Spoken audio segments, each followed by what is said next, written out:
Disclaimer.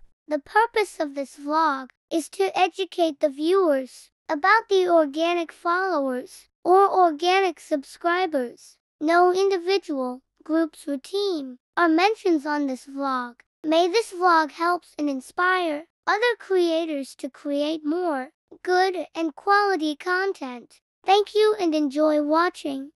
Hello mga ka-Berks, this is Nino Salenga, ang inyong ka-Berks na laging handang tumulong sa inyo basta except pera-pera ha. Wala rin tayo niyan. Gusto ko lang kayong bigyan ng tips about dun sa tinatawag na organic followers o organic subscribers. Ako po ay 3 years na mahigit na monetize sa aking YouTube channel. Halos wala naman silang kaibahan dito sa Facebook at maging sa iba pang mga platforms.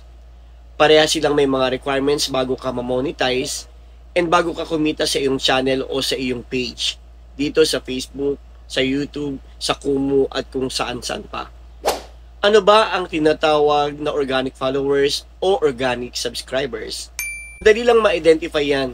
Maraming mga sikat na content creator ang gumanda ang buhay dahil sa laki ng kinikita nila sa mga platforms katulad ng Facebook, YouTube, Kumu at iba pa. At marami na rin mga Pinoy ang sumusunod at kumagaya sa mga ito. Bakit kaya? Bakit kaya sila sumikat at dumami ang mga followers? Bakit kaya sila yumaman? Dahil nagustuhan ng tao o ng mga viewers yung mga video nila. Ito man ay pagpapatawa, pagluluto, tutorial, o ano-ano pang mga tinatawag na niche. Dumami ang kanilang mga subscribers o followers. Marami ang nag-like at nag-share ng kanilang mga video o vlogs. Yung mga subscribers o nag-follow sa'yo dahil nagustuhan nila ang content mo, sila yung mga tinatawag na organic followers o organic subscribers.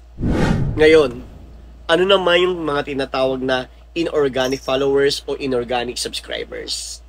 Well, ito naman yung mga nag-follow o nag-subscribe sa'yo dahil nag-follow o nag-subscribe ka din sa kanila.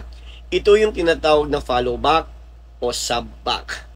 May mga sikreto itong mga ito ha, pero syempre isikret na lang din natin. Baka magalit sila sa akin at baka i-bash nila ako. Sorry na po agad and peace po sa inyong lahat.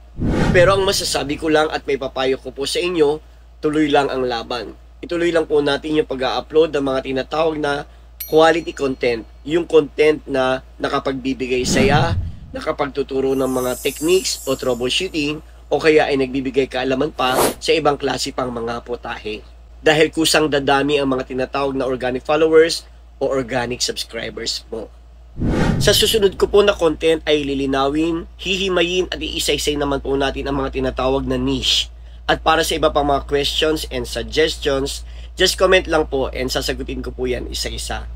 Yun lang po, at kung nagustuhan po ninyo ang video na ito, please follow for more. I love you all and God bless mga ka-Berks. Bye-bye.